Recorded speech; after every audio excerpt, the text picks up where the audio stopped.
ஆண்டவராகிய இயேசு கிறிஸ்துவின் நாமத்தினால உங்கள் அனைவருக்கும் என்னுடைய அன்பின் வாழ்த்துக்கள்.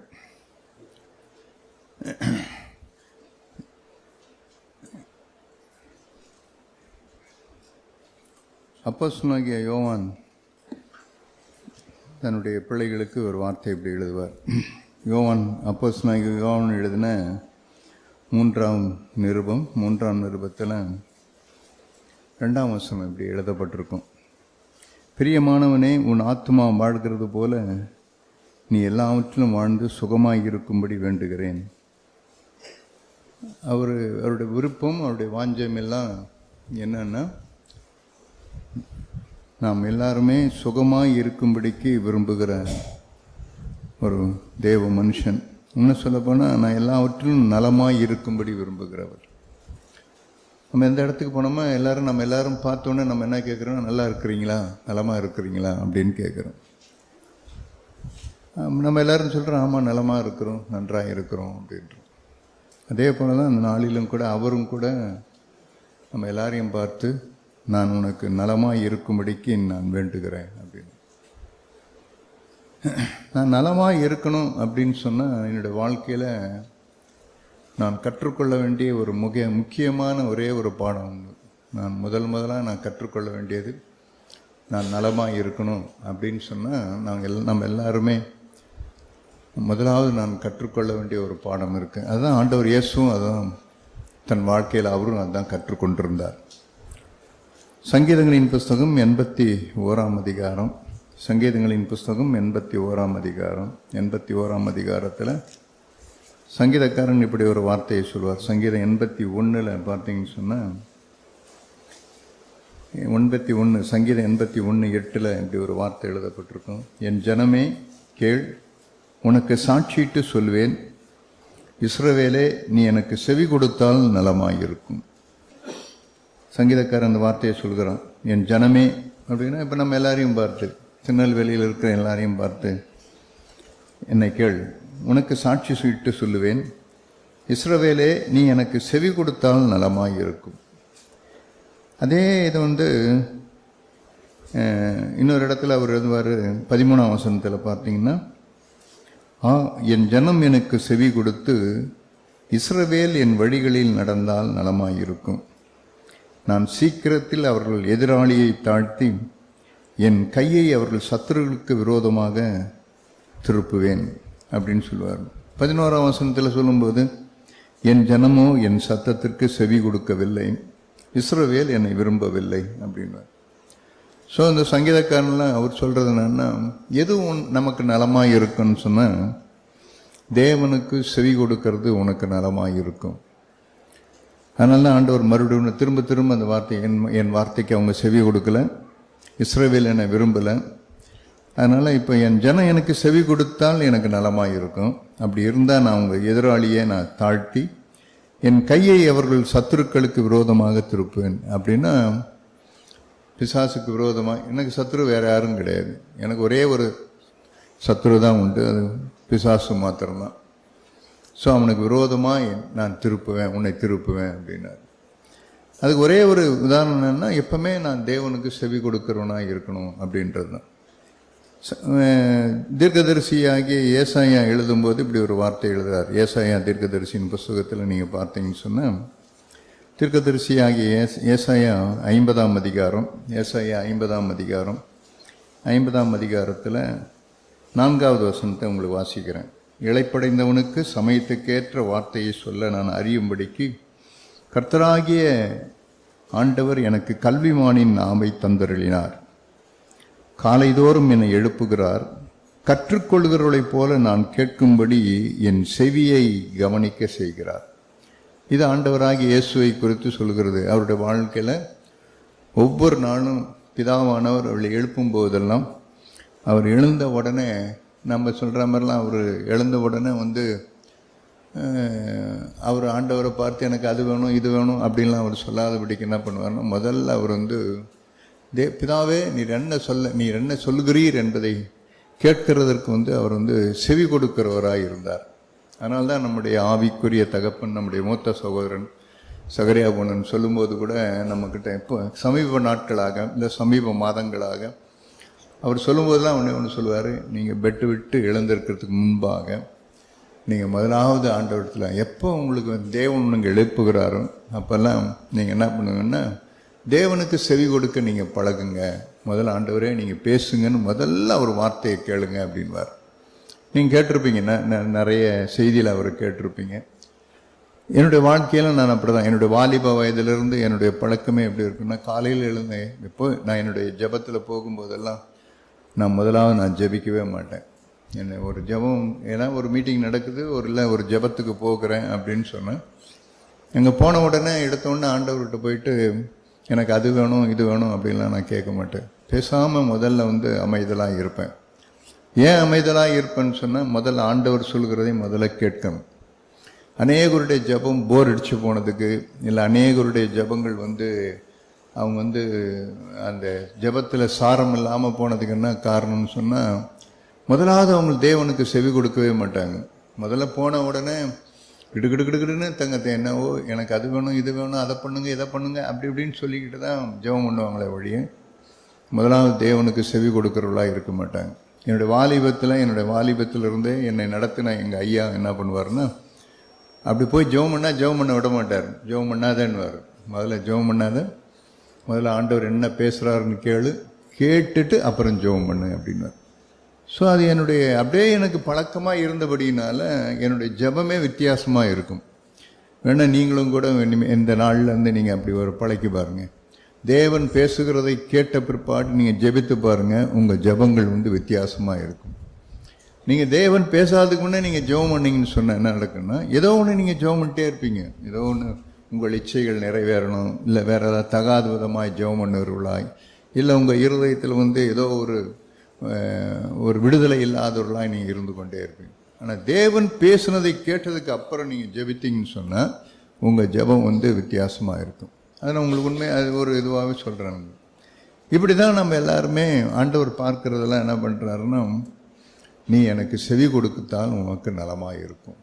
இந்த நாளில் உங்களோடு கூட நான் பேச விரும்புகிறது, இல்லை தேவன் என் இருதயத்தில் உங்களை குறித்து வைத்திருக்கிற வார்த்தை என்னன்னு சொன்னால், செவி கொடுக்கிற நீங்கள் யாராக இருந்தாலும் கூட சரி, இந்த சபையில் நீங்கள் யாராக இருந்தாலும், ஆண் என்றும் பெண் என்றும், ஏழை என்றும் பணக்காரன் என்றும், சிறியவன் என்றும் பெரியவன் என்றும் தேவன் பாராதபடிக்கு அவர் என்ன செய்வார்னு சொன்னால், அத்தனை பேர்களையும் அவர் ஆவிக்குரிய செல்வந்தர்களாய் அவர்கள் மாற்றுவார். நீங்கள் தரித்திரராக இருக்கவே மாட்டீங்க. ஆவிக்குரிய வாழ்க்கையில் நீங்கள் ஒரு நாள் நீங்கள் தரித்திரராக இருக்கவே மாட்டீங்க. நீங்கள் ஆவிக்குரிய ஒரு சமயம் உங்கள்கிட்ட பணம் இல்லாமல் இருக்கலாம், வசதிகள் இல்லாமல் இருக்கலாம், இல்லை ஒருத்தர் உயர்ந்த இடத்துல இருக்கலாம், இன்னொரு நீங்கள் ஒரு தாழ்ந்த இடத்துல கூட இருக்கலாம். அவங்க பெரிய பங்களா மாதிரி ஒரு இடத்துல இருக்கலாம், நீங்கள் சாதாரண ஒரு குடிசையில் கூட நீங்கள் இருக்கலாம். ஆனாலும் கூட தேவன் பார்க்கறது இதையெல்லாம் வச்சு அளவு பார்க்கறதில்ல. அவர் பார்க்கறதெல்லாம் எவ்வளவுக்கு எவ்வளவாய் நீங்கள் ஆவிக்குரிய வாழ்க்கையில் உள்ளான மனுஷனில் நீங்கள் எவ்வளவுக்கு எவ்வளவாய் நீங்கள் பலமுள்ளவர்களாக இருக்கிறீங்கன்னு தான் பார்ப்பார். அப்படிப்பட்ட அந்த பலன் உங்களுக்கு வரணும்னு சொன்னால், நீங்கள் உங்களுடைய வாழ்க்கையில் நீங்கள் கற்றுக்கொள்ள வேண்டிய முதல் பாடமே என்னென்னா, தேவனுக்கு செவி கொடுக்க பழகுங்க. அதனால தான் சங்கீதக்காரன் அந்த வார்த்தையை சொன்னான், என் ஜனம் எனக்கு செவி கொடுக்கல, என் ஜனம் எனக்கு செவி கொடுத்தா நலமாக இருக்கும். அப்படி அவங்க செவி கொடுத்துருந்தாங்கன்னா அவங்க சத்துருக்களை நான் சீக்கிரமாக அவங்கள தாழ்த்துவேன், அவங்களுக்கு அவங்கள சத்துருக்களை தாழ்த்தி போடுவேன், இவர்களையோ நான் உயர வைப்பேன் அப்படின்றது தான் அவருடைய எண்ணம். அது என் ஜனத்துக்கு நலமாக இருக்கும்னு சொன்னார். பிரியமானவர்களே, இதுதான் நடந்தது. ஆரம்பத்திலேருந்து இதுதான் நடக்குது. வேதத்திலேருந்து ஆரம்பத்திலேருந்து நீங்கள் பார்த்தீங்கன்னு சொன்னால், ஒரு மனுஷனுடைய வெற்றிக்கும் ஒரு மனுஷனுடைய தோல்விக்கும், இன்னும் சொல்ல போனால் ஒரு மனுஷன் தேவனுடைய பிரசன்னத்தில் நுழைவதற்கும் ஒரு மனுஷன் தேவனுடைய பிரசன்னத்திலிருந்து வெளியே போகிறதற்கும் காரணமாக இருந்தது அவன் விபச்சாரம் பண்ணதுனால அல்ல, அவன் வேசித்தனம் பண்ணதுனால அல்ல, அவன் கொலையோ கொள்ளையோ அவன் செய்ததுனால் கிடையாது. ஒன்னே ஒன்று என்னன்னா, தேவனுக்கு செவி கொடுக்க மாட்டான். அதனால தேவனை அவன் தேவ பிரசன்னத்திலிருந்து விலகி போவான். நம்முடைய ஆதி தகப்பன் ஆதாமும் ஏவாளும் எடுத்துங்க, அவங்க வாழ்க்கையில் அவங்க என்ன பாவம் பண்ணாங்க? அவங்க செய்த தப்பு என்ன? அவங்க ஒரு தப்பும் செய்யலை. இப்போ நான் சொன்னது போல் அவங்க விபச்சாரம் பண்ணல, வேசித்தனம் பண்ணல, அவங்க கொலையோ கொள்ளையோ அல்லது துராகிரதமோ அவங்க எதையுமே பண்ணல. அவங்க ஒன்னே ஒன்று தான் அவங்க பண்ணது என்ன, விலக்கப்பட்ட அந்த கனியை நீ புசிக்க வேண்டாம், இதை நீ புசிக்க நாளில் நீ சாகவே சாவாயின்னு தேவன் சொன்னார். சொன்ன வார்த்தைக்கு அவங்க என்ன பண்ணாங்கன்னா தங்க செவியை அவங்க சாய்க்கலை. அதுதான் வேற ஒன்று. வந்தாங்க, தேவன் சொன்னது, அவர் கிடக்கிறாரு, அவரை காட்டிலும் நாங்கள் ஆண்டவரை காட்டிலும் எங்களுக்கு ஞானம் அதிகம் உண்டு. எங்களை காட்டில் ஆண்டவருக்கு வந்து அவருக்கு என்ன தெரியும்? அவருக்கு ஒன்றுமே தெரியாது. நாங்கள் அவரை காட்டிலும் நாங்கள் ஞானத்தில் மிகுந்தவர்கள், நாங்கள் பெரியவர்கள் என்று சொல்லி என்ன பண்ணிட்டாங்கன்னா, தேவன் சொன்ன அந்த வார்த்தையை அவங்க விரும்பலை, அந்த வார்த்தைக்கு செவி கொடுக்கல. செவி கொடுக்காதனால என்ன நடந்ததுன்னு சொன்னால், உடனே அவங்க அந்த கனியை புசித்தாங்க. புசித்து தேவனோடு கூட இருக்கிற அந்த உறவு அவங்களுக்கு கெட்டு போனது. அவங்க என்ன பண்ணாங்கன்னா ஏதேன் தோட்டத்திலிருந்து வெளியே போனாங்க. பார்த்தீங்களா? எப்பவுமே ஒரு செவி கொடுக்கறதுல என்ன பண்ணணும்னா, முதலாவது நீங்கள் தேவனுக்கு செவி கொடுக்காமல் நீங்கள் போகும்போது என்ன நடக்குன்னு சொன்னால், தேவனுடைய உறவிலிருந்து நீங்கள் பிரிக்கப்படுவீர்கள். உங்களுக்கு ஒரு நாள் உங்கள் செத்து போன மனுஷன் மாதிரி தான் இருப்போம். வெளியே வேணா ஆர்ப்பாட்டம் பண்ணிக்கிட்டு இருப்பாங்க, வெளியே வேணா பைபிள் படிச்சுக்கிட்டு, வெளியே வேணா பாட்டு பாடிக்கிட்டுலாம் கிடப்பாங்க. ஆனால் அவங்க உள்ளான வாழ்க்கையில் அவங்க உள்ளான மனுஷன் எப்படி இருப்பான்னு சொன்னால், அவன் மரித்தவனாய் அவங்க எப்பவுமே என்ன, எதை எடுத்தாலும் அவங்களுக்கு போர் அடிக்கிற மாதிரி இருக்கும். அவங்க வாழ்க்கையில் எதை எடுத்தாலும் அவங்களுக்கு போர் அடிக்கிற மாதிரி தான் இருக்கும். காரணம் வேற ஒன்றுமே கிடையாது, தேவனுக்கு அவங்களுக்கு செவி கொடுக்கல. அன்றைக்கு அதே தந்திரத்தை தான் வித்தியாசமாக சாத்தான் இப்போ வித்தியாசமாக பண்ணிட்டு வரோம், வித்தியாசமாய் பண்ணுகிறோம். அதே நேரத்தில் ஒரு மனுஷன் தேவனுடைய பிரசன்னத்திலிருந்து வெளியே போனான், ஆனால் இன்னொரு மனுஷன் தேவனுடைய பிரசன்னத்துக்குள்ளே வருகிறான். அவன் வருகிறதுக்கு காரணம் என்ன தெரியுங்களா? தேவன் அவனை பார்த்து சொன்னார், நோவாவை பார்த்து ஆண்டவர் சொன்னார், உலகம் முழுசும் அக்கிரமத்தில் பெருகி இருந்தது. ஆண்டவர் பார்த்தார், நோவாவுடைய கண்களில் தேவனுக்கு கிருபை கிடைத்தது, அவருக்கு தயை கிடைத்தது.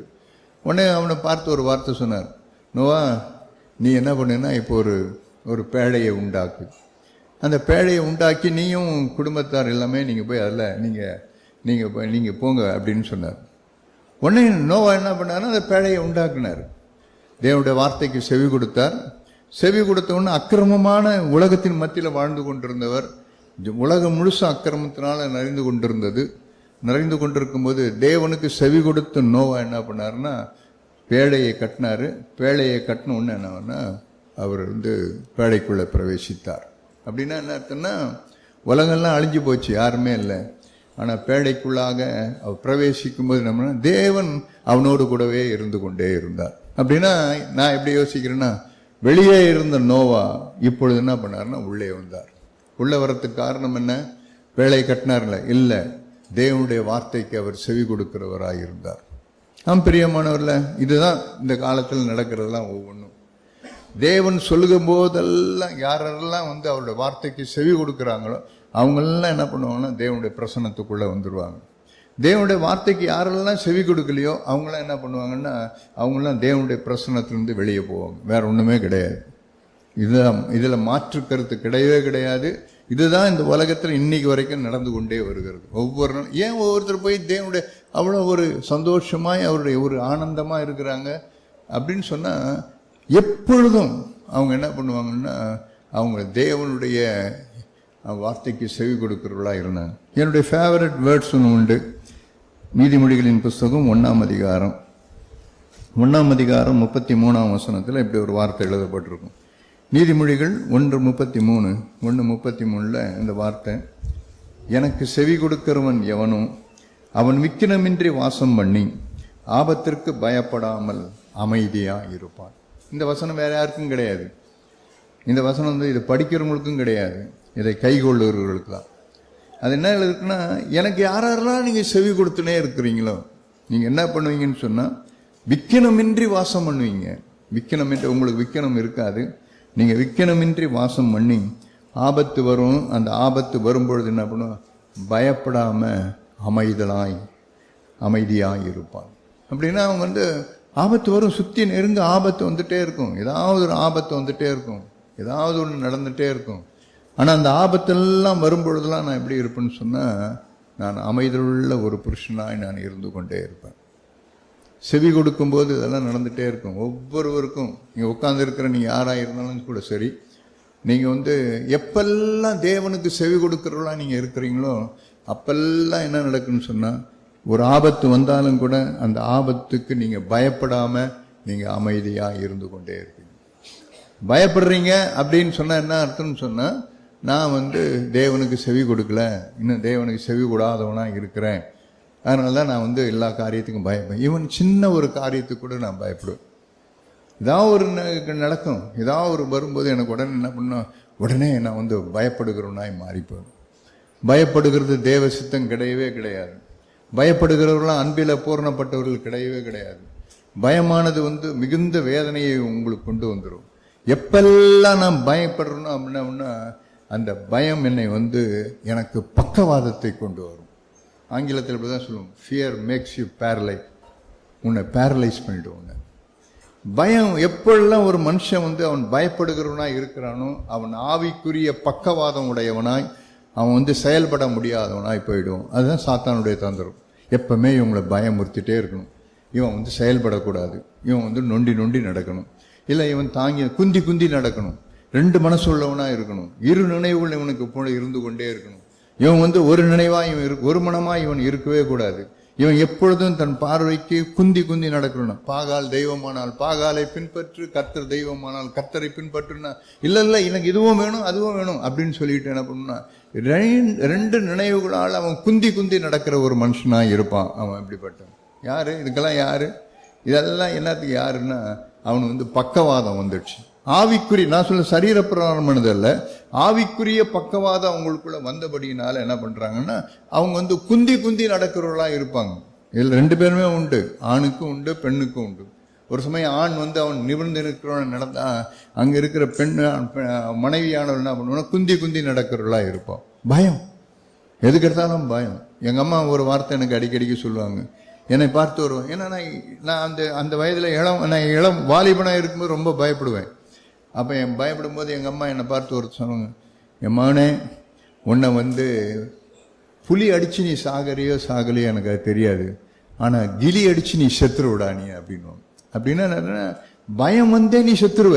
உனக்கு சாவு எப்படி வரும்னு சொன்னால், ஏதோ காட்டில் இருக்கிற புலியோ மற்றதோ உன்னை சாகடிச்சு உன்னை தின்னாது, ஆனால் நீ பயந்து என்ன பண்ணுவோம்னா சீக்கிரமாக செத்து போயிடுவே நீ அப்படின்வாங்க.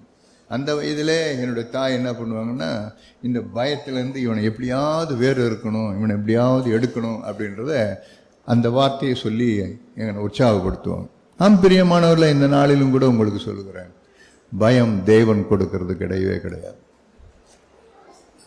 எவ்வளவுக்கு எவ்வளவு, நான் சொல்றேன் உங்களுக்கு தீர்க்கமாக உங்களுக்கு சொல்றேன், எவ்வளவுக்கு எவ்வளவு நீங்க தேவனுக்கு செவி கொடுக்கிறவங்களா நீங்க இருக்கிறீங்களோ அவ்வளவுக்கு அவ்வளவு பயம் உங்கள் வாழ்க்கையிலிருந்து எகிரினே இருக்கும். அது அந்த இடத்துல இருக்கவே இருக்காது. தைரியம் உள்ளவர்களா நீங்க காணப்படுங்க, எதுக்கும் பயப்பட மாட்டீங்க. தேவன் எல்லாவற்றுக்கும் மேலாக தேவனே நீங்க சார்ந்து கொள்கிறவர்களா இருப்பீங்க. தேவன் பேசிக்கொண்டே இருப்பார் உங்களோடு கூட, அவர் பேசிக்கொண்டே இருப்பார். நான் இயேசுவை ஏற்றுக்கொண்டேன். இயேசுவை ஏற்றுக்கொண்ட பிற்பாடு என்ன பண்ணிட்டாங்கன்னா, நான் வீட்டை விட்டு வெளியேற வேண்டிய ஒரு சூழ்நிலை ஏற்பட்டு போச்சு. அப்போ இளம் வாலிபன், அப்பொழுது படிச்சுட்டு இருக்கிறேன் நான். எனக்கு 25 ரூபாய் தான் அப்போ ஸ்ட்ரைஃபன். 1976 வருஷத்தில் இது நடந்த சம்பவம். 1976 வருஷத்தில் என் வாழ்க்கையில் நடந்த சம்பவம். அப்போ வீட்டை விட்டு வெளியேற ஒரு சூழ்நிலை வந்துடுச்சு. வீட்டை விட்டு வெளியேறினேன். சென்னை பட்டணத்தில் இருக்கிறேன். வீட்டை விட்டு வெளியே வந்துட்டேன். வெளியேறின உடனே எங்கே போகிறதுன்னு எங்கன்னு தெரில. என்னுடைய நண்பன் ஒருவன் தான் எனக்கு ஒரு அடைக்கலம் கொடுக்கான். சமயத்தில் எனக்கு அந்த 25 ரூபாய் ஸ்டைஃபண்ட் கொடுப்பாங்க. அந்த ஸ்டைஃபண்டில் தான் நான் என்ன பண்ணணும், எனக்கு தேவையான பொருட்களை வாங்கி கொள்ளணும். அதில் தான் நான் ஏதாவது ஒன்று செய்துக்கணும். சில நேரங்களில் எனக்கு என்னுடைய கூட பிறந்த சகோதரிகள்லாம் இருந்தாங்கன்னா அவங்க யாராவது கொஞ்சம் உதவி செய்வாங்க. ஆனால் பெரும்பாலான நேரத்தில் எப்படி இருக்குன்னு சொன்னால், எனக்கு ரொம்ப இதுவாக இருக்கும். ஒரே ஒரு காரியம், இயேசுவை ஏற்றுக்கொண்டதுனால. அப்போ நான் என்ன பண்ணுவேன்னா, வெளியில் போகும்போது எனக்கு கொடுக்குற அந்த 25 ரூபாயில் என்ன பண்ணுவேன்னா, எல்லாவற்றுக்கும் எடுத்தால் மீதி கொஞ்சம் காசு இருக்கும். அந்த காசில் என்னுடைய சாப்பாடு என்னன்னா, பொட்டுக்கடலை இருக்குல்ல, வறுக்கடலைன்னு சொல்லுவீங்க, நீங்கள் எப்படி சொல்லுவீங்கன்னு தெரியாது. ஏன்னா இங்கெல்லாம் பொட்டுக்கடலைன்னுவாங்க. அந்த பொட்டுக்கடையில் ஒரு உருண்டை ஒன்று செய்து கொடுப்பாங்க. அது ஒரு உருண்டை 5 பைசா அப்படி இருக்கும், பெருசாக இருப்போம். இப்போ தான் எல்லாம் சின்னதாக பிஸ்னஸ் ட்ரிக்ஸுக்காக எல்லாம் மாற்றிட்டாங்க. அப்போல்லாம் நல்லா பெருசாக இருக்கும். ஸோ அந்த உருண்டையை வாங்கி நடிச்சுக்கிட்டு வாயில் நல்லா கடிச்சிக்கிட்டே என்ன பண்ணுவேன்னா, ரோட்டில் போயிட்டே இருப்பேன். போயிட்டு அழுதுகிட்டே இருப்பேன், ஆண்டவரே என்ன பண்ணட்டும் அப்படின்னு சொல்லி இருக்கும்போது தான் ஆண்டவர் என்ன பண்ணுவார்னா அந்த அழுகை, அந்த தண்ணி அந்த கண்ணீரில் அந்த கண்ணில் அப்படியே தண்ணி வந்துட்டே இருக்கும். இந்த போகும்போது ரெண்டும் கலந்துக்கும். இந்த நான் சாப்பிட்ற அந்த வேர்க்கடலும் இதுவும் கலந்துக்கிட்டு என்ன பண்ணுவேன்னா ரொம்ப இனிப்பாக இருக்கும். பஞ்சாமிரதம்னு சொல்லுவாங்களே, நான் உண்மையாக அப்போ தான் பார்த்தேன் பஞ்சாமிரதம்னா இப்படி தான் இருக்கும்ட்டு. ஸோ அந்த வேளையில் தேவன் என்னோடு கூட பேசின வார்த்தைன்னா, மகனே பயப்படாத, உன்னை புல்லுள்ள இடங்களில் மேய்த்து உன்னை அமர்ந்த தண்ணீர் என்ற நடத்துவனர். தேவனுடைய வார்த்தை அந்த நாளில் அவருக்கு செவி கொடுத்தபடினால எந்த பயமும் இல்லாதபடிக்கு வாழும்படி ஆண்டவர் உதவி செய்தார். இப்போ எனக்கு 69 வயசு ஆகுது, 70 வயசு கிட்ட வரப்போகிறேன். இத்தனை நாள் வரைக்கும் தேவனுடைய அப்பப்போ எனக்கெல்லாம் பயம் வரும்பொழுதெல்லாம் தேவன் தம்முடைய வார்த்தையை அனுப்புவார். அந்த வார்த்தையில் அவருக்கு செவி கொடுக்கும்போது என்ன பண்ண, எல்லா பயத்துக்கும் திகில்களுக்கும் தேவன் நீங்களாக்கி விடுவிப்பார். ஆகவே இந்த நாளில் சபையாராக்கி உங்க எல்லாருக்கும் பார்த்து நான் சொல்கிறேன், நீங்கள் நலமாய் இருக்கணும், நீங்கள் சுகமாய் இருக்கணும் அப்படின்னு சொன்னால் உங்கள் வாழ்க்கையில் தேவனுக்கு செவி கொடுக்கிற பழக்கத்தை நீங்கள் கற்றுக்கொள்ளணும். இல்லைன்னா அதை நீங்கள் உருவாக்கி கொள்ளணும். இந்த நாள்லேருந்து ஒவ்வொரு நாளும் ஒவ்வொரு சமயம் வரும்பொழுதும் தேவனுக்கு செவி கொடுக்கிற ஒரு பழக்கத்தை நீங்கள் உருவாக்கிட்டீங்கன்னு சொன்ன, நான் சொன்னது போல தான் தேவனுடைய பிரசன்னத்தில் நீங்கள் அனுதினமும் நீங்கள் இருந்து கொண்டே இருப்பீங்க. எப்பெல்லாம் உங்களுக்கு தேவனுடைய பிரசன்னத்துக்குள்ளே நீங்கள் போகிறீங்களோ அப்போ என்ன வரும்னு சொன்னால், சங்கீதங்களின் புஸ்தகம் 16ஆம் அதிகாரம், சங்கீதங்களின் புஸ்தகம் 16ஆம் அதிகாரம், 16ஆம் அதிகாரத்தில் சங்கீதம் 16:11 சங்கீதக்காரன் இப்படி சொல்கிறான், ஜீவ மார்க்கத்தை எனக்கு தெரியப்படுத்தினீர், உம்முடைய சமூகத்தில் பரிபூர்ண ஆனந்தமும் உம்முடைய வலது பார்சத்தில் நித்திய பேரன்பமும் உண்டு அப்படின்னு. அப்படின்னா என்ன அர்த்தம்னா, in your presence there is a fullness of joy. அப்படின்னா உம்முடைய பிரசன்னத்தில் பரிபூர்ணமான சந்தோஷம், உங்களுடைய பிரசன்னத்தில் பரிபூர்ணமான ஆனந்தம் உண்டு. அப்போ நீங்கள் தேவ பிரசன்னத்தில் நீங்கள் போகும்போதெல்லாம் என்ன நடக்குன்னா, உங்களுக்கு பயம் இருக்காது. அதற்கு பதிலாக வேதம் சொல்லுது பரிபூர்ண ஆனந்தம் இருந்து கொண்டே இருக்கும். இது ஏதோ ஒரு பிரசங்கத்துக்காக இதை பேசுகிறேன்னு நினச்சிக்காதீங்க. இல்லை ஏதோ இன்னைக்கு ஏதோ உங்களுக்கு ஒரு பிரசங்கம் பண்ணணும் அதுக்காக நீங்கள் இதை சொல்லிட்டு போகிறீங்கன்னு நினைக்காங்க. நோ, அப்படி கிடையாது. எப்பெல்லாம் நீங்கள் தேவ பிரசன்னத்துக்குள்ளே நீங்கள் போகிறீங்களோ அப்பெல்லாம் உங்கள் வாழ்க்கையில் என்ன வரும்னா, உங்களுக்கு இருக்கலாம், குறைவுகள் இருக்கலாம். ஆபகுக்கு சொல்கிறது போல, அத்திமரம் துளிர் விடாமற் போனாலும், எனக்கு தொழுவத்தில் மாடுகள் இல்லாமற் போனாலும், வயல்கள் தானியம் இல்லாமற் போனாலும், எனக்கு மந்தையில் முதலற்று போனாலும் கூட நான் கர்த்தருக்குள்ள மகிழ்ச்சியாக இருப்பேன், என் தேவனுக்குள் களி கூறுவேன்னு சொன்னார். அதே போலதான் எப்பொழுதெல்லாம் நீங்கள் தேவ சமூகத்தில் போகிறீங்களோ அப்பொழுதெல்லாம் உங்களுக்கு என்ன வரும்னா, ஒரு பரிபூர்ணமான ஒரு சந்தோஷம் உங்களுக்கு வந்து கொண்டே இருக்கும். ஸோ இந்த நாளிலும் கூட உங்களுக்கு தேவனுக்கு செவி கொடுக்கறதுனால வரக்கூடிய காரியங்களை உங்களுக்கு சொல்கிறேன். எவ்வளவு தேவனுக்கு நீங்கள் செவி கொடுக்குறீங்களோ அவ்வளவு என்ன வரும்னா, நீங்கள் ஆபத்துக்கு தப்புவிக்கப்படுவீங்க. நீங்கள் விக்கனமின்றி வாசம் பண்ணுகிற பிள்ளைகளாக நீங்கள் இருந்து கொண்டே இருப்பீங்க. நோவா இப்படி நம்ம ஆதி ஆகமத்தில் இப்படி ஒரு வார்த்தை நான் இப்படி ஒரு கவனிச்சு பாருங்க, அவங்க எப்படி செவி கொடுத்தாங்கன்னு பாருங்க. இப்போ ஆண்டவர் அவனோடு பேசுகிறார். நோவாவை பார்த்து நோவாவை பார்த்து ஒரு வார்த்தை, ஆதி ஆகமத்தின் புஸ்தகம் 6ஆம் அதிகாரம், ஆதி ஆகமத்தின் புஸ்தகம் 6ஆம் அதிகாரத்தில் ஆண்டவர் நோவாவை பார்த்து ஒரு வார்த்தை சொல்கிறார். 6ஆம் அதிகாரம் 14ஆம் வசனம், நீர் கொப்பேர் மரத்தான் ஒரு பேழையை உண்டாக்கு, அந்த பேழையிலே அறைகளை உண்டு பண்ணி அதை உள்ளும் புறவுமாக கீழ்பூசு. நீ அதை பண்ண வேண்டிய விதம் என்னவென்றால், பேழையின் நீளம் 300 முழம், அதன் அகலம் 50 முழம், அதன் உயரம் 30 முழமாய் இருக்க வேண்டும். இது தேவன் அவனுக்கு சொன்னது. உடனே நோவா என்ன பண்ணாருன்னு சொன்னா, ஆண்டவரே பேழையை உண்டு பண்ணுங்கன்னு சொல்லிட்டீங்க, நீங்கள் ஒன்றும் கவலைப்படாதீங்க, எனக்கு பேழை எப்படி உண்டு பண்ணுறதுன்னு தெரியும். நீங்கள் என்ன ஆண்டவரை கொப்பேர் மரத்தில் கேட்குறீங்க, அதை விட நல்ல சூப்பர் தேக்கு மரம் இருக்குது ஆண்டவர், தேக்கு மரத்தில் செய்தால் ரொம்ப நல்லா இருக்கும், அது அவ்வளோ சீக்கிரம் இதாகாது. அதனால் நீங்கள் இந்த மரம் அந்த மரம்லாம் சொல்லாதீங்க ஆண்டவர், பேழையை உண்டு பண்ணுன்னு சொல்லுங்க, நான் பேழையை உண்டு பண்ணுறேன் அப்படின்னு சொல்லியிருந்தா என்ன நடந்திருக்கும்? யோசித்து பாருங்க. நோவா எப்படி செவி கொடுத்தாருன்னா, ஆண்டவர் அவனை பார்த்து நீ கொப்பேர் மரத்தால செய்யுன்னு சொன்ன உடனே என்ன பண்ணான்னு சொன்னா, உடனே நோவா என்ன பண்ணான்னு, ஆமாண்டவர் நீங்கள் சொன்ன மாதிரி நான் மேபி என்னுடைய மூளை என்னுடைய அறிவெல்லாம் வந்து நல்லா தேக்கு மரம் பண்ணால் நல்லா இருக்கும், இல்லை இந்த மரம் பண்ணால் நல்லா இருக்குன்னு சொல்லிட்டு என் மூளை அறிவு வேணா எனக்கு சொல்லி கொடுக்கலாம். ஆனாலும் கூட நீர் என்னை விட நீர் வந்து ஞானம் உள்ளவர், நீர் என்னிலும் பெரியவர் நீர் அப்படின்னு சொல்லிட்டு நோவா என்ன பண்ணார்னா, தேவன் தனக்கு சொன்ன அந்த கொப்பேர் மரத்தினால அவர் என்ன பண்ணார்னா அந்த பேழையை உண்டாக்குனார். அதான் தேவனுக்கு, தேவன் என்ன சொல்றாரோ, தேவன் எதை சொல்லுகிறாரோ அந்த அதே காரியத்தில் என்ன பண்ணாருன்னா உடனே அவர் வந்து அதை செய்ய ஆரம்பித்தார். அதனால என்ன நடந்தது, அதுக்கு ஒரு மெஷர்மெண்ட்டும் கொடுக்குறாரு. இவ்வளோ இருக்கணும், அகலம் இவ்வளோ, 300 முழம் நீளம், 50 முழம் அகலம், 30 முழம் உயரம் அப்படின்னு சொல்லிட்டு தேவன் சொல்லும் போதெல்லாம் கொஞ்சம் கூட அதில் பிசகாம என்ன பண்ணாருன்னு சொன்னா, தேவன் தனக்கு சொன்னபடியே அந்த பேழையை கட்டினார். கொஞ்சம் கூட மாத்தல. ஒரே ஒரு இல்லை 30 அடி பத்தாது எனக்கு, அதனால ஒரு 35 அடி வச்சுக்கிறான். உங்களுக்கு தெரியல, நான் தான் ஒரு குடும்பத்தில் நான் பழகினவன், எனக்கு 3 புள்ள 3 மருமக இருக்கிறா, அதை நான் வீட்டில் எனக்கு தெரியும், இத்தனை பேர் நாங்கள் இருந்தோங்கன்னா 30 அடி எங்களுக்கு பத்தாது, அதனால இன்னொரு 5 அடி கூட வச்சுக்கிறேன் அப்படின்னா தேவன் கட்டி வச்சுக்கோ அப்படின்னு இருப்பார். ஆனால் என்ன நடந்திருக்கும், ஜலம் பெருகி இருக்கும், பேழை மிதந்திருக்காது. வேதம் என்ன திரும்ப எழுதிருக்கும், தேவத்தில் ஒவ்வொரு வார்த்தையும், வேதத்தில் எழுதப்பட்ட ஒவ்வொரு வார்த்தையும் பேழை பூமியின் மேல் மிதந்ததுன்னு எழுதப்பட்டு.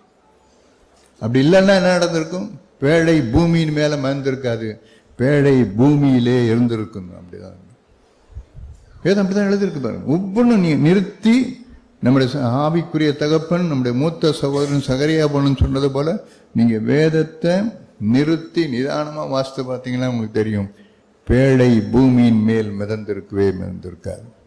சரி, இப்ப இந்த காரியம் எப்படி மோசேக்கு தேவன் என்ன சொன்னார்னு பாருங்க. யாத்ராகமத்தின் புஸ்தகத்தில் 40ஆம் அதிகாரம், யாத்ராகமம் 40ஆம் அதிகாரம், 40ஆம் அதிகாரத்தில் ஆண்டவர் மோசேயை பார்த்து ஒரு வார்த்தை சொல்கிறார். மன்னித்துக் கொள்ளுங்க,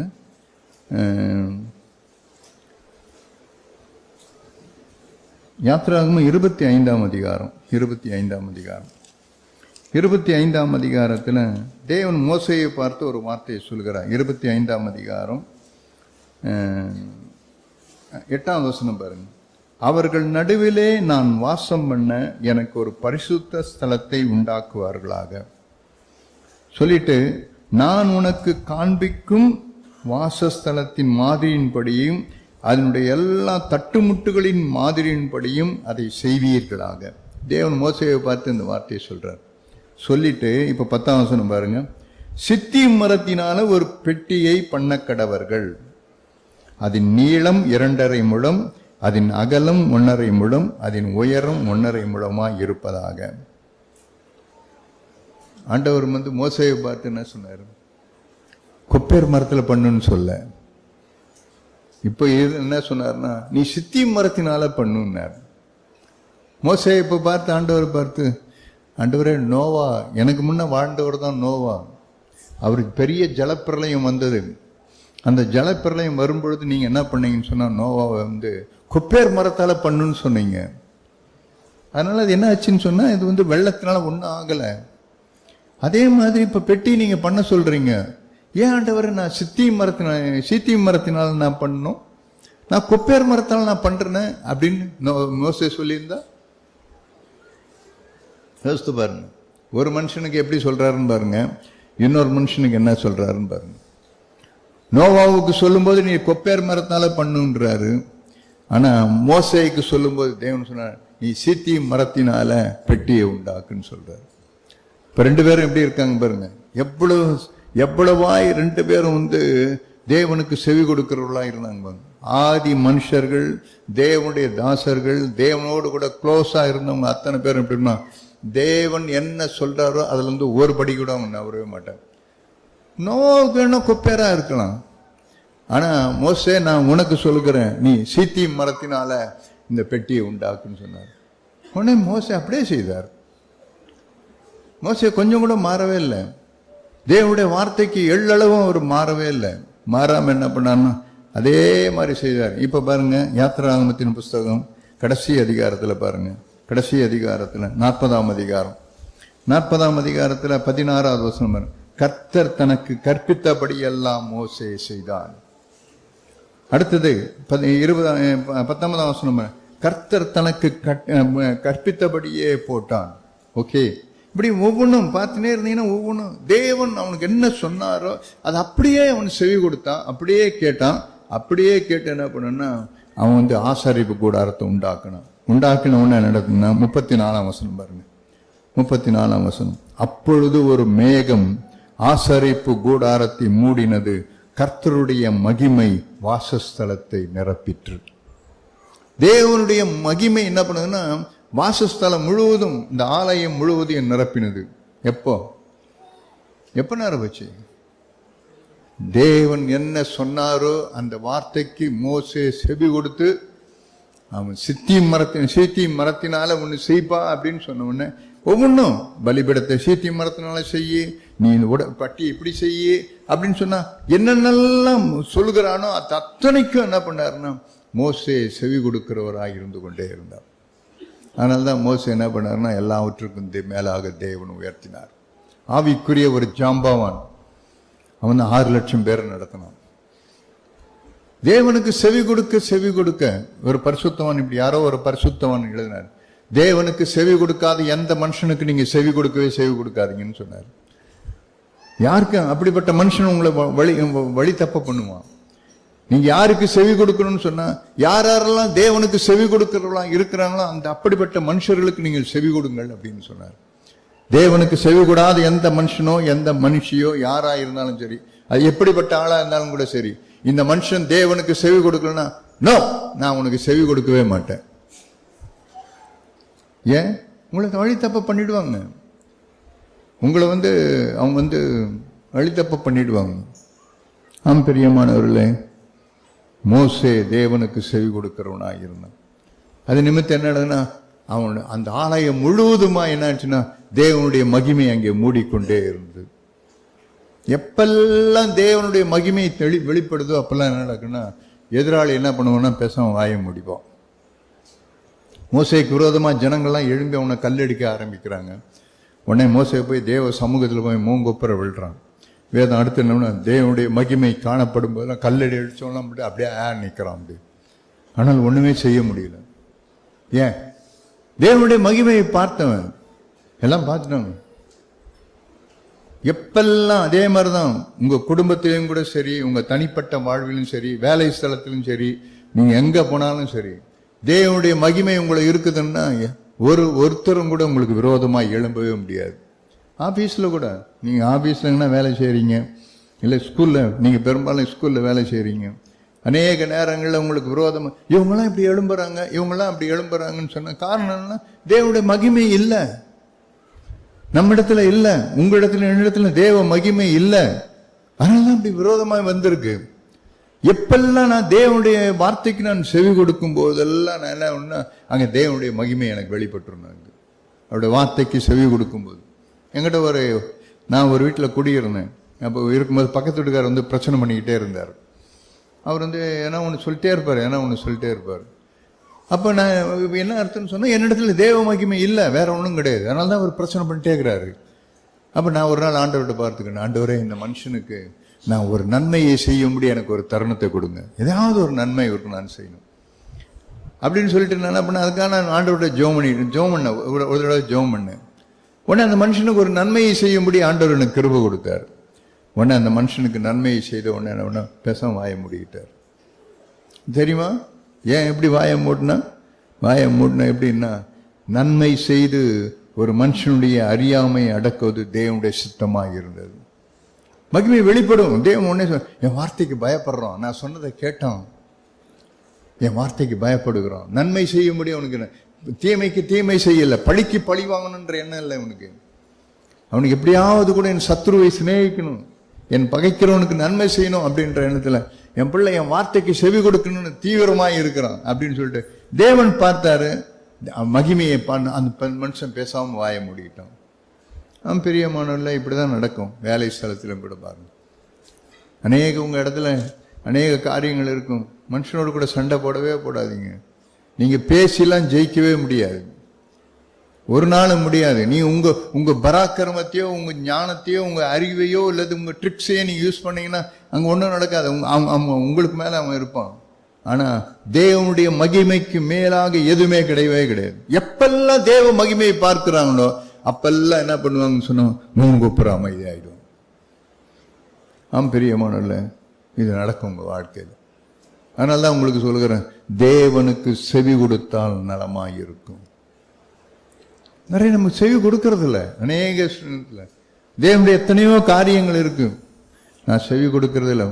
ஒரு மேல உனக்கு கசப்பா இருக்குன்னா, உனக்கு ஒருத்தன் மேல உனக்கு குறை இருக்குன்னு சொன்னா, நீ காணிக்கப்பட்டியில போய் காணிக்க நீ போடாத. அங்க போயிட்டு காணிக்க போடுறதுக்கு முன்னே அவனோட கூட போய் நல்மனம் பொருந்து, இல்ல அவங்களோட போய் ஒப்புரவாகு அப்படின்னு சொல்லி பாருங்க. நான் தான் எங்க வீட்டுல சில நேரத்தில் ஜோம் சாப்பிடும்போது ஜோம் பண்ணிட்டு தான், பெரும்பாலும் நம்ம எல்லாரும் இங்க உட்காந்துருக்கு 199% சாப்பிடும்போது ஜோம் பண்ணிட்டு தான் சாப்பிடுவோம். எத்தனை பேர் நீங்க சாப்பிடும்போது, நீங்க ஜோம் பண்ணிட்டு சாப்பிடும்போது ஆண்டவர் உங்களை பார்த்து பேசியிருக்கிறார், ஏய் போ உன் ஒய்ஃபோடு பெரிய தடிப்பா பேசிட்டு வந்து உட்காந்துங்கிற. இப்பதான் உன் ஒய்ஃப் வந்து என்ன காரசாரமா பேசிட்டு வந்துரு. இப்போ வந்து ஆண்டவரே இந்த ஆகாரத்தை ஆசீர்வதியும், இந்த ஆசீர்வதித்தாங்கன்னு சொன்னா, நான் உன் ஆகாரத்தை ஆசீர்வதிப்ப நினைக்கிறியா? இந்த சாப்பாடு சாப்பிட்டீங்கன்னா உனக்கு வந்து வயிற்றால வாயால தான் போகுது பாரு அப்படின்னா அப்ப என்ன பண்ணுவீங்க? எத்தனை பேர் அந்த மாதிரி சீரியஸா? நான் சில நேரத்தில் அந்த மாதிரி ஜோம் பண்ணுவேன், ஆண்டவரே எனக்கு கொடுத்த நல்ல ஆகாரத்திற்காக நன்றி, இது ஆசீர்வாதம். ஷட் அப், மேல போய் அங்க போய் சரி பண்ணிட்டு வா. ஜோம் பண்றேன், இப்போ வந்து உன் ஆகாரத்தை ஆசீர்வதின்னு ஜோம் பண்ற. என்ன தைரியம் உனக்கு? இதுக்கு முன்னாடி நீ எப்படி நடந்த பாரு. அங்க போய் பாரு, கிச்சன்ல நீ பண்ணதுனால என்ன நடந்திருக்குன்னு போய் பாரு. இங்க வந்து ஆகாரத்தை ஆசீர்வதின்னு ஜோம் பண்ற. தேவன் உங்கள் யோசனை நினைவும் தேவன் வகையறுத்து கொண்டுதான் இருப்பார். ஒவ்வொரு ஜோம் பண்றீங்க, உங்க வீட்டுக்காரர் மேல உங்களுக்கு ஒரு குறை இருக்கு, உங்க ஒய்ஃப் மேல உங்களுக்கு ஒரு குறை இருக்கு, உங்களுடைய மாமியார் மேல ஒரு குறை இருக்கு, உங்க மாமனார் மேல ஒரு குறை இருக்கு, அல்லது யார் மேல ஒரு குறைய வச்சு என்ன ஆசீர்வதினா எப்படி ஆசீர்வதிப்பார்? தேவனுக்கு செவி கொடுக்கலையே, தேவனுக்கு செவி கொடுக்கலையே. தேவன் பார்த்துனே இருப்பார்.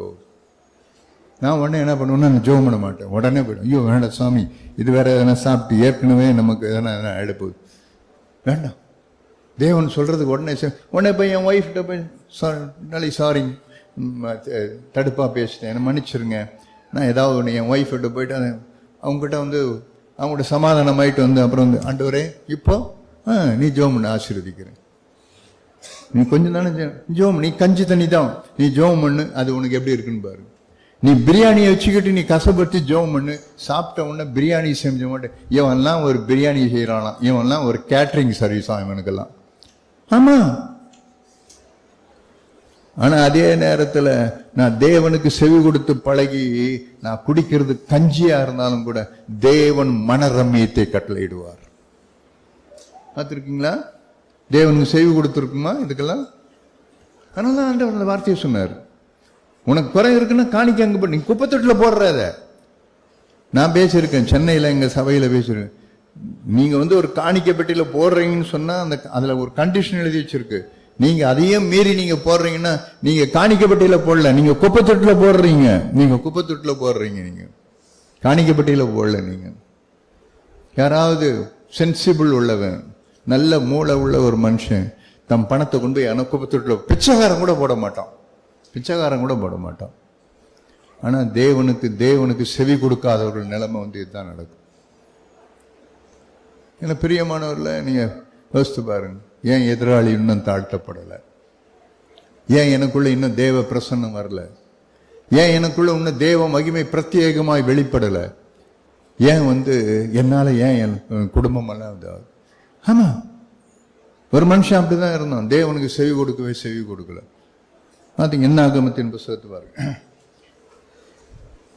என்னாகமத்தின் புஸ்தகத்துல உங்களுக்கு யோசுவாவின் புஸ்தகத்துல 6ஆம் அதிகாரம், யோசுவாவின் புஸ்தகத்துல 6ஆம் அதிகாரம், 6ஆம் அதிகாரத்துல 7ஆம் அதிகாரத்துல பாருங்க. 7ஆம் அதிகாரத்தில் வந்து ஒரு வார்த்தையை உங்களுக்கு காண்பிக்கிறேன். 7ஆம் அதிகாரத்துல 24ஆம் அதிகாரம் வசனம் 7:24. யோசுவாவின் புஸ்தகம் 7ஆம் அதிகாரம் 24ஆம் வசனம். அப்பொழுது யோசுவாவும் இஸ்ரவேல் எல்லாரும் கூட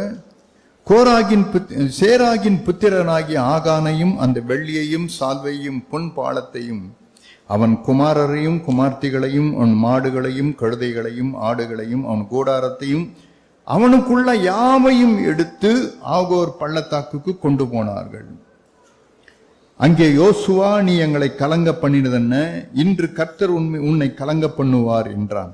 அப்பொழுது இஸ்ரவேலர் எல்லாரும் அவன் மேல் கல்லெறிந்து அவைகளை அக்கினியில் சுட்டெரித்து கற்களினால் மூடி அவன் மேல் இந்நாள் வரைக்கும் இருக்கிற பெரிய கற்குவியலை குவித்தார்கள். இப்படியே கர்த்தர் தமது கோபத்தின் உக்கிரத்தை விட்டு மாறினார். ஆகையால் அவ்விடம் இந்நாள் வரைக்கும் ஆகோர் பள்ளத்தாக்கு எனப்படும். பார்த்தீங்களா? இது வேற ஒன்றும் இல்லை, பெரிய ஸ்டோரி. அதனால தான் உங்களுக்கு கடைசியாக எடுத்து காட்டினேன். ஒன்றும் இல்லை, இஸ்ரவேல் ஜனங்க எரிகோவுக்கு போய் வராங்க. எரிகோவை சுற்றி வருகின்ற ஆண்டவர் ஒரு வார்த்தையை சொல்றார். எரிகோவை பார்த்து, எப்பா எரிகோ உங்களுக்கு முன்பாக இருக்கிறது, நீங்க இந்த எரிகோ நீங்க சுற்றி வரீங்க. 6ஆம் அதிகாரம் 17ஆம் வசனம் பாருங்க. ஆனாலும் இந்த பட்டணமும் இதிலுள்ள யாவும் கர்த்தருக்கு சாபத்தீடாயிருக்கும். நாம் அனுப்பின ஆட்களை ராகாப் என்னும் வேசி மறைத்து வைத்தபடியால் அவளும் அவளோட வீட்டுக்குள் இருக்கிற அனைவரும் உயிரோடு இருக்க கடவர்கள். 18ஆம் வசனம். சாபத்தீடானதுல ஏதாகிலும் எடுத்துக்கொள்கிறதுனால் நீங்கள் தீடாகாதபடிக்கும் இஸ்ரவேல் பாளையத்தை சாபத்தீடாக்கி அதைக்கு கலங்க பண்ணாதபடிக்கும் நீங்கள் சாபத்தீடானதற்கு மாத்திரம் எச்சரிக்கையாக இருங்கள். உடனே சொல்றார் ஆண்டவர், யோசுவான் மூலமா சொல்றார், ஜனங்களை பார்த்து சொல்றார், தேசத்தை எதுன்னுவ எல்லாம் இடிஞ்சு விழும், நீ உள்ள போவ, நிறைய உன் கண்களுக்கு அப்படியே பல பல பல பலன்னு தெரியும், அப்படியே பச்சை பச்சை எங்க பார்த்தாலும் பச்சை பசேல்னு தெரியும், அப்படியே உன்னை கவர்ந்து இழுக்கிறது போல தெரியும். ஆஹா, இதுலோ பரலோகம் அப்படின்ற மாதிரிலாம் உனக்கு தெரியும். ஆனாலும் கூட நீ எச்சரிக்கையாயிரு, அது சாபத்தீடானது. அந்த சாபத்தீடானதை மட்டும் நீ தொடாதபடிக்கு அதில் ஒன்றையும் எடுத்துக்கொள்ளாத அப்படின்னு சொல்லிட்டு தேவன் பேசினாரு. பேசின உடனே இஸ்ரவேலில் இருக்கிற அத்தனை ஜனங்களும் தேவனுடைய வார்த்தைக்கு செவி கொடுத்தார்கள். ஒரே ஒரு குடும்பம், பார்த்தீங்களா? அத்தனை பேரும் சாபத்தீடானது, தொடக்கூடாது. தேவன் சொல்லிட்டாரு. நம்முடைய ஆதி தகப்பனும் தாய் தகப்பனும் இப்படிதான், இந்த கனியை புசிக்காத, இதை நீ புசிக்கிற நாள்ல சாவேன்னு சொன்னாங்க. சொன்ன உடனே அதை புசித்த நாளில நம்முடைய ஆதி தகப்பனும் தாயும் அவங்க ஆவியில செத்து போனாங்க. நம்ம அதே போல நமக்கு மாறிடக்கூடாது. நமக்கு முன்ன ஒரு முன்னுதாரணம் ஒண்ணு இருக்குது, நமக்கு இல்லாம இல்ல. இஸ்ரவேல் அத்தனை கோத்திரத்துல அத்தனை ஜனங்களும் அத்தனை குடும்பத்தார் என்ன பண்ணாங்கன்னா, சாபத்தீடானது, எரிகோ சாபத்தீடானது, தொடாத. அத்தனை பேரும் தேவனுடைய வார்த்தைக்கு செவி கொடுத்தார்கள். ஒரே ஒரு குடும்பம் தவிர, அந்த குடும்பம் தான் ஆகான். அவன் என்ன பண்ணான்? அது நான் சொன்னது போலதான். ஆகான் விபச்சாரம் பண்ணானா, ஆகான் வேசித்தனம் பண்ணானா, ஆகான் கொள்ள அடிச்சான். ஆகான் என்ன பண்ணாம? கொலை பண்ணானா? என்ன பண்ணாம? ஒண்ணும் பண்ணல. தேவன் சொன்ன அந்த வார்த்தைக்கு அவன் செவி கொடுக்கல. வேற ஒண்ணுமே கிடைக்குது. தொடாத, அது சாபத்தீடானது, அது அசிங்கம், அது நரகல், அது மனுஷனுடைய ஒரு அது அசிங்கமானது, அது தொடாத, அது நரகல், அது உன்னை தீட்டுப்படுத்தும், அது உன்னை கரைப்படுத்தும். பொறாம கொள்ளாத, கசப்பா இருக்காத, யார் மீதும் நீ பழிக்கு பழி வாங்காத, யார் மீதும் உன் கை பாரமா இருக்க விட்டாத. எல்லாரையும் விடுதலை பண்ணு. நீ விடுதலை ஆகணும்னா மற்ற எல்லாரையும் விடுதலை பண்ணிடு. அது சாபத்தீடானது, நீ தொடாத. தேவன் சொல்லும்போது என்ன பண்ண, அவர் கிடக்கிறார். ஒன்னு அதுல இருக்குது, அதுல இருக்க வெள்ளி சால்ல அவன் ஒன்னு அவர் எடுக்கிறான். அவனை பார்த்து கேட்கிறான், யோசுவா அவனை பார்த்து, மகனே ஏன்பா உடனே ஒரு தோல்வி வருது. ஒரே ஒரு ஆகான். அன்றைக்கு எல்லா பாளையத்தில் இருக்க எல்லாருக்கும் தோல்வி வருது. அநேக குடும்பங்கள்ல இருக்கிற தாய் பிள்ளைகள்லாம் அன்னைக்கு அனாதைகள் ஆக்கப்பட்டாங்க. அநேக ஸ்திரீகள் அந்த நாளிலும் கூட விதவைகள் ஆக்கப்பட்டார்கள். அவன் புருஷன், அவன் யுத்த வீரர்லாம் செத்து போயிட்டான். அவன் குடும்பம் எல்லாம் பாழா போயிடுச்சு. உடனே ஆண்டவர் அவனை பார்த்து, ஆண்டவரே மூங்குப்புற விழுறான் யோசுவா. உடனே அவனுக்கு வந்து அவன் கேட்கிறான், இப்ப நீ என்னப்பா பண்ண? 7ஆம் அதிகாரம் 21ஆம் வசனம். கொள்ளையிலே நேர்த்தியான 10 பாபிலோனிய சால்வைகள். இல்ல 10 இல்ல, நல்லா கவனிச்சு பாருங்க. வேதம் வந்து அவ்வளவாய் நேர்த்தியானது. அவன் 10 பாபிலோனிய சால்வைகளை அவன் எடுக்கல, ஒரே ஒரு பாபிலோனிய சால்வை. பாருங்க பாருங்க, நல்லா பாருங்க 21ஆம் வசனம். கொள்ளையிலே நேர்த்தியான ஒரு பாபிலோனிய சால்வையையும், ஒன்னே ஒண்ணுதான் எடுத்தேன், 10 கூட நான் எடுக்கல. சால்வை நிறைய சால்வை கிடந்துச்சு, அந்த சால்வையில 10 சால்வையோ 20 சால்வையோ எடுக்கல, ஒரே ஒரு சால்வை தான் எடுத்தேன். ஒரே ஒண்ணு, கொஞ்சம் புளித்த மாவு, கொஞ்சம் புளிச்ச மாவு தான். பானையில் இருக்கிற முழு பானையில் இருக்கிற மாவை அது வந்து புளிக்க பண்ணும். ஒரே ஒரு குப்பியில் இருக்கிற, ஒரே பெரும் குப்பியில் இருக்கிற ஒரு தைலம் தான், ஆனா ஒரே ஒரு சத்த ஈ அந்த தைலம் முழுவதையும் நார பண்ணும். சின்னதுதான், நீ 10 எடுக்கல, ஒன்னே ஒண்ணுதான் எடுத்தீங்க. தேவன் பாப்பா, நீ 1 எடுத்தியோ 10 எடுத்தியோ எனக்கு அது பிரச்சனை கிடையாது. நான் எடுக்க வேணான்னு சொன்னல. நீ 1 தொட்டாலும் சாபம் தானே, நீ 1 தொட்டா கூட சாபம் தானே. நான் ஒன்னே ஒண்ணுதான் எடுத்தேன், ஒரே ஒரு பாபிலோன் சால்வை. 200 சேக்களையும் 50 சேக்கல் நிறையான ஒரு பொன்பாலத்தையும், ஒரே ஒரு பொன்பாலம் தான், நிறைய பொன்பாலம் இல்ல, ஒரே ஒரு பொன்பாலத்தையும் தான் இச்சித்து எடுத்துக்கொண்டேன். இதோ அவைகள் என் கூடாரத்தின் மத்தியில பூமிக்குள் புதைந்து இருக்கிறது, வெள்ளி அதன் அடியில் இருக்கிறது என்றான். பார்த்தீங்களா? தேவனுக்கு செவி. அவன் பரிச்சயத்தெல்லாம் தப்பு சொல்ல, நீ தேவனுக்கு செவி கொடுக்கல, வேற ஒன்றும் கிடையாது. அதனால என்ன தெரியுமா நடந்தது? தேவன் பார்த்தார், ஆகானம் கூப்பிட்டார். கூப்பிடு, அவன் ஒருத்தன் தானே ஆண்டவரை தப்பணும் இல்ல, அவன் ஒருத்தன் மட்டும் அல்ல, அந்த என்டையரும் நம்ம கூட்டு களவாணிகள் எல்லாரும், அவன் மனைவி, அவன் பிள்ளை, அவன் எல்லாருமே எல்லாம் கூட்டு களவாணி. எல்லாம் தெரிஞ்சதுதான். ஏன் அந்த குடும்பம் தெரியாது? நீ வீட்டுல பள்ளம் தோண்டி நடக்கும்போது அவன் ஒய்ஃப் சொல்லக்கூடாது, யோ என்ன நீ என்ன பண்ற, தீட்டானதை கொண்டாந்து வீட்டுல கொண்டாந்து வைக்கிற, சொல்ல தெரியாது? நிறைய பேர் சொல்றதில்ல. ஏங்க இப்படி இருக்காதீங்க, இதெல்லாம் நல்லதில்ல, இது வந்து இருணும். என் ஒய்ஃப் எல்லாம் சில நேரத்தில் சொல்லி காட்டுவாங்க. ஏன்னா ஒரு காரியம் வீட்டில் அடாத ஒரு காரியம் இல்லாத ஒரு, ஏன்பா இப்படிலாம் இருக்கிறீங்க, இது நல்லதில்லை. இது அநேகருக்கு, இது உங்களை பார்த்து அநேகர் இடறி போயிடுவாங்க, அநேக வாலிப பிள்ளைகளை உங்களை இடறிடுவாங்க. Be careful. அப்படிப்பட்ட சகோதரிகளா இருக்கிறீங்களா? யோசித்து பாருங்க. ஒன்னே ஒண்ணுதான், தேவனுக்கு செவி கூடாது போதும், தேவனுக்கு செவி கூடாது போதும். ஆகான் செவி கொடுக்கல. ஒன்னு ஆண்டவர் என்டையர் எல்லாத்தையும் அடிச்சு நாசம் பண்ணிட்டார். பார்த்துருக்கீங்களா? எப்படி உங்க வாழ்க்கையில அக்கினியினால் சுட்டெரிக்கப்பட்டாங்க, அக்கினியினால் சுட்டெரிக்கப்பட்டாங்க. விதத்தில் இது மாதிரி நிறைய உங்களுக்கு நான் காண்பித்து கொடுப்பேன். நிறைய உங்களுக்கு வந்து அநேக காரியங்களை நான் வந்து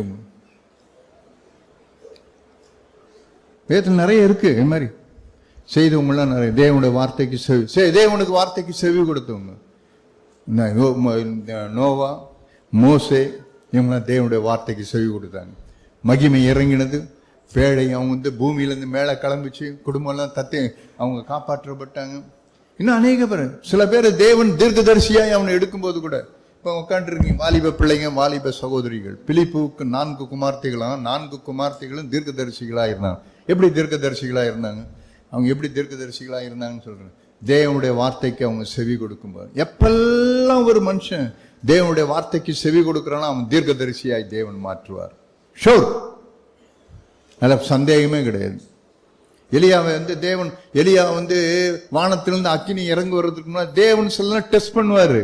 சும்மா இடத்த உடனே உனக்கு வேதம் நல்லா தெரியுது, ஆதியாகமத்திலிருந்து வெளிப்படுத்தின விஷயம் இந்த அட்டையிலிருந்து அத்தை நல்லா படிச்சிருக்கிற, ஆகவே நீ இந்த சபைக்கு நீ தீர்க்கதரிசி. நோ, தேவன் அப்படி இல்லாதன்றதே கிடையாது. தேவன் பார்க்கலாம், அவனை டெஸ்ட் பண்ணி பார்ப்பாரு.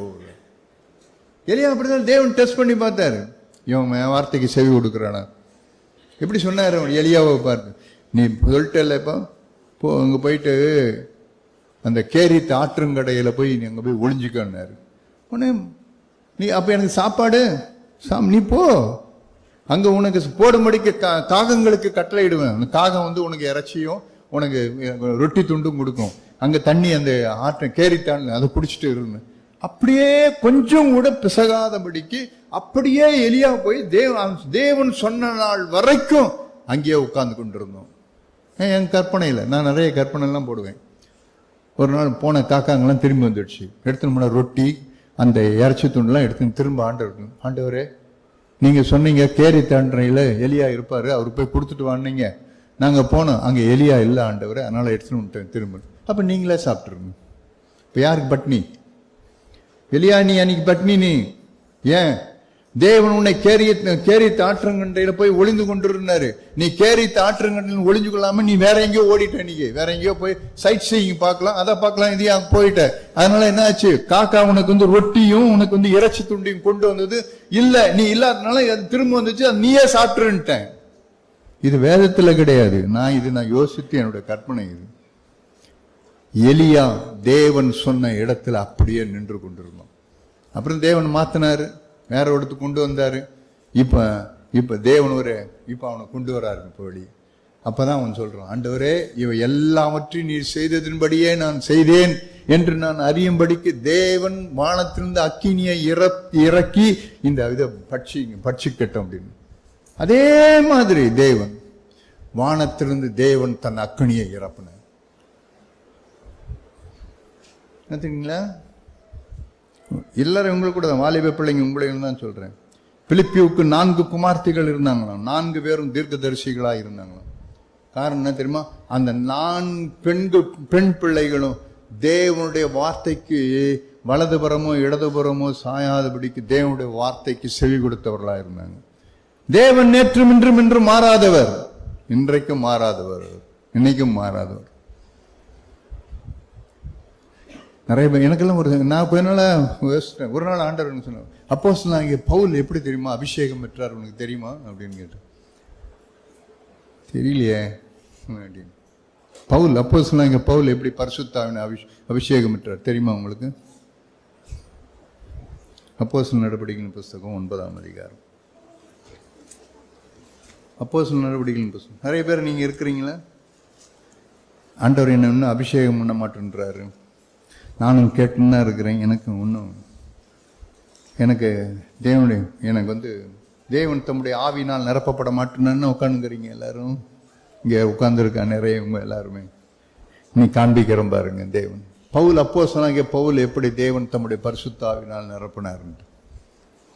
இப்போ இவ்வளவு பேர் இவங்கெல்லாம் சொல்ல வரும்போது இவங்கெல்லாம் எப்படி இருந்தாங்கன்னு சொன்னா, இவங்க எல்லாருமே அவங்க எப்படி இருந்தாங்கன்னா தேவனுக்கு செவி கொடுக்கிறவர்களா இருந்து கொண்டே இருந்தாங்க.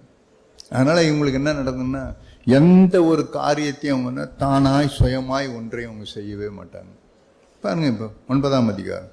சவுல் என்பவன் இன்னும் கர்த்தருடைய சீஷரை பயமுறுத்தி கொலை செய்யும்படி சீறி பிரதான ஆசாரிய இடத்துல போகிறான். பவுலே போறான், தானா போறான். போய் பிரதான ஆசாரிட்ட போய் நான் வந்து கர்த்தருடைய சீஷரை அவங்களை பயமுறுத்தி கொலை செய்யணும். அதனால நீ என்ன பண்ணணும்னா, நீங்க இந்த மார்க்கத்தாராகிய புருஷரையும் ஸ்திரீ ஆகிய நான் கண்டுபிடித்தார், அவளை கட்டி எருசலேமுக்கு கொண்டு வரும்படி தமஸ்கில் உள்ள ஜெப ஆலயங்களுக்கு நிருபங்களை கேட்டு வாங்குறான். அவன் கொடுக்கல, இவர் தான் போய் கேட்கிறாரு. பவுல் தான் போய் கேட்கிறாரு, நிருபங்களை கொடு, நான் எல்லாரையும் கொலை பண்ணணும், நான் எல்லாரையும் அவனை எதிரணும் அப்படி சொல்லிட்டு வரும்பொழுதுதான் அவங்களுக்கு சடுதியிலே ஒரு ஒளி அவனை சுற்றி பிரகாசிக்கிறது. அவன் தரையிலே விழுந்தான். அப்பொழுது சவுலே சவுலே நீ ஏன் என்னை துன்பப்படுத்துகிறாய் என்று தன்னுடனே சொல்லுகிற ஒரு சத்தத்தை கேட்டான். அது வரைக்கும் அப்படி இருந்தவன் இப்ப பாருங்க, அதற்கு அவன் ஆண்டவரே நீர் யார் என்றான். அதற்கு கர்த்தர் நீர் துன்பப்படுத்துகிற இயேசு நானே, முள்ளில் உதைக்கிறது உனக்கு கடினமாம் என்றார். அவன் நடுங்கி திகைத்து, நல்லா பாருங்க அந்த வசனம், அவன் நடுங்கி திகைத்து ஆண்டவரே நான் என்ன செய்ய சித்தமா இருக்கிறீர் என்றான். இப்பதான் தலைவர் இதுவரைக்கும் எப்படி இருந்தான், தானா செய்வார், நிருபங்களை போவாரு, கேட்பாரு, எழுதி வாங்குவாரு, எல்லாமே இவரா போய் ஒவ்வொன்றா செய்துக்கிட்டே இருந்தாரு. இப்போ கீழே விழுந்து நம்ம இதான உடனே நம்ம ஆண்டவரே நான் இனி நானா ஒண்ணு செய்ய மாட்டேன், இனி நானா ஒண்ணு செய்ய மாட்டேன், நீங்க என்ன சொல்றீங்களோ அதை மாத்திரமே நான் செய்வேன். பவுல் ஒரு தீர்மானத்தை, இதுவரைக்கும் நான் ஏதோ ஒண்ணு செய்துட்டு இருந்தேன், என் இஷ்டம் போல் நடந்தேன், இப்போ நீங்க என்ன சொல்றீங்களோ அதுல ஒரே ஒரு அடி கூட நான் தவற மாட்டேன் ஆண்டவரே. அதான் சொல்ல, ஆண்டவரே நான் என்ன செய்ய சித்தமாய் இருக்கிறீர் என்றான். அதற்கு கர்த்தர், நீ எழுந்து பட்டணத்துக்குள்ளே போ, நீ செய்ய வேண்டியது அங்கே உனக்கு சொல்லப்படும். உடனே என்ன பண்ணாரு, நான் பட்டணத்துக்குள்ள போக மாட்டேன், எனக்கு கண்ணு தெரியல, நான் அடிக்க வந்தேன், என்ன எவனா பார்த்தான்னா இவன் தானே நம்மளை கொல்ல வந்தவன், இவனை இங்கே கொலை பண்ணிடலான்டா அப்படின்னு சொல்லிட்டு எல்லாரும் என்ன எதிர்னுவான், ஆனா நான் போக மாட்டேன் சொன்னாரா? சொல்லையே. தேவனுடைய வார்த்தைக்கு அப்படியே 100க்கு 100 கீழ்ப்படிஞ்சார் அவர். நீங்க போக சொல்றீங்க ஆண்டவரே, நான் போறேன். கண்ணு தெரியலடா உனக்கு, பரவாயில்ல, என்ன ஆண்டவர் போக சொன்னார், அவர் சத்தத்துக்கு நான் செவி கொடுப்பேன், நீ போன்னு சொல்லிட்டாரு, ஆகவே போ. நீ தான் கொலை பண்ண, நீ தான் நிருபங்கள்லாம் வாங்கிட்டு வந்த, எல்லாரும் உன் மேல கடுப்பா இருக்கிறான், நீ எப்ப அவன் கையில கிடைப்பன எல்லாம் எதிர்பார்த்துக்கிறான், பயம் அவனுக்கு குறித்து திகிலும் பயமும் சொல்லும்போது அவன் சொன்னான், நோ, நான் தேவன் என்ன சொன்னாரோ அதை நான் செய்வேன், அவருக்கு நான் செவி கொடுப்பேன்னு சொன்னானு. பவுலுடைய வாழ்க்கையில தேவன் என்ன பண்ணார்னா எல்லா ஆபத்துகளுக்கும் நீங்களாக்கி பவுலை தேவன் விடுவித்தார். நான் சொன்ன போவேன், எனக்கு பயம் இல்லை.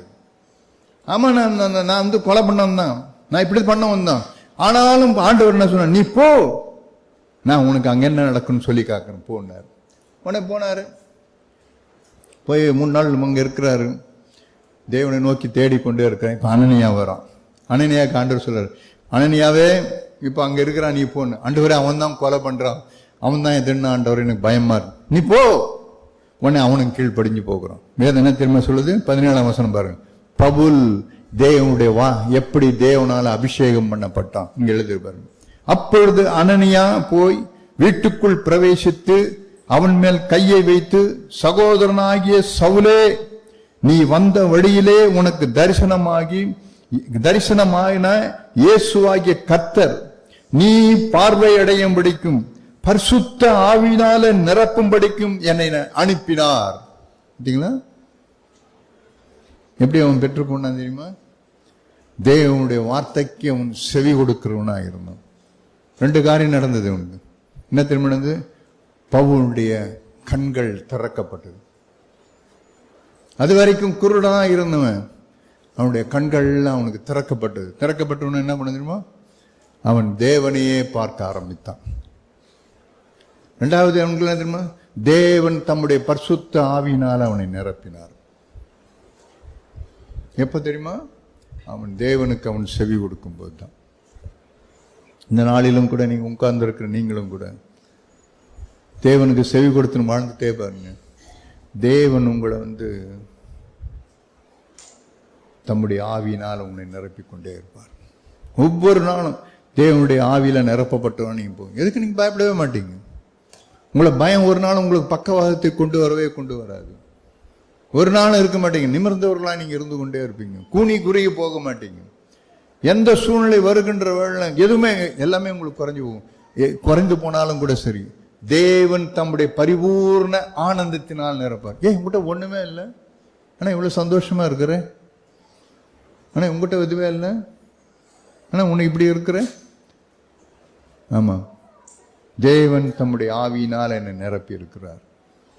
அப்படிப்பட்ட பிள்ளைகளாய் எல்லாரும் திருநெல்வேலியில் இருக்கிற சகோதர சகோதரிகள் தேவனுடைய ஆவியில் நிரப்பப்பட்டவர்களாய், அவருடைய ஆவினால் நடத்தப்படுகிற பிள்ளைகளாய் வளர வாழ ஆண்டவர் உங்களுக்கு உதவி செய்வார். உங்களை ஆசீர்வதிப்பாராக. கேட்கிறதுக்கு காதுள்ளவர்கள் கேட்க கடவர்கள். ஆமென்.